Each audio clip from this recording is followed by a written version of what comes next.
So hey guys, welcome to another video. Yeah, today I want to talk about something many people have already talked about, but I want to stress it, I want to emphasize it, simply because it is something I have always talked about, and many people thought that I am joking, and I think not only to my surprise, but also to the surprise of many others, we see now that Deontay Wilder is actually able to box.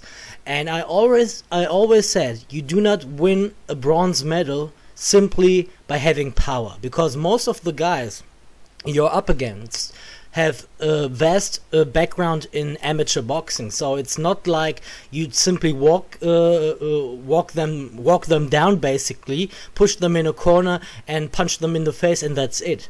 No matter how strong you are, no matter how much punching power you possess, you need to have some sort of technique, some sort of athleticism, and Deontay Wilder has both, of course, and a lot of it. And we can really see it by not maybe the latest, but one of the latest training videos here with Malik Scott, that he's really now well, working more on slipping punches, working on combinations, working on body punches, and also working on feints, as you can see. And the question really is, why didn't we see it before his loss to Tyson Fury, which is a controversial one, by the way? And the simplest answer is obviously, well, he somehow had to work on it because he lost, so there was a weakness in his game that needed to be improved. But you can still, of course, argue, why did it take so long for his former trainer or trainers to work on something else than simply the right hand? And this video in particular was very surprising to me, because it wasn't that I didn't have any trust in him. That's not the point. I always knew he was able to do it, but I never saw somebody really well, implementing it into his training regime, and see the crushing right hand to the body. Everything that should have been done and trained and practiced long before the second Tyson Fury fight, even before the first Tyson Fury fight. And you know my opinion, I think it was a very controversial decision and a very controversial fight as well. Although it seemed like there was no hope for Deontay Wilder, but with all those scandals and all those rumors coming out, and people talking about it for months right now, we can definitely say that Deontay Wilder doesn't want to lose again, and he wants to prove everybody wrong.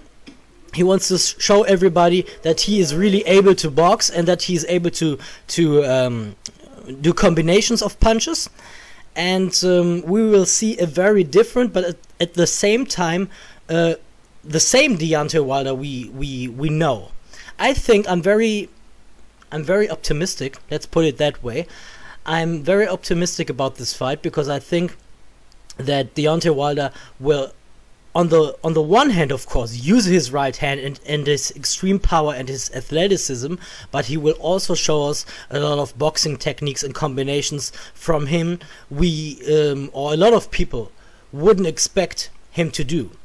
I always knew he could do it because of his athleticism, and because I know he won a bronze medal in the Olympics, but I haven't seen it from him that much. So most of his knockouts were knockouts with the right hand to the head.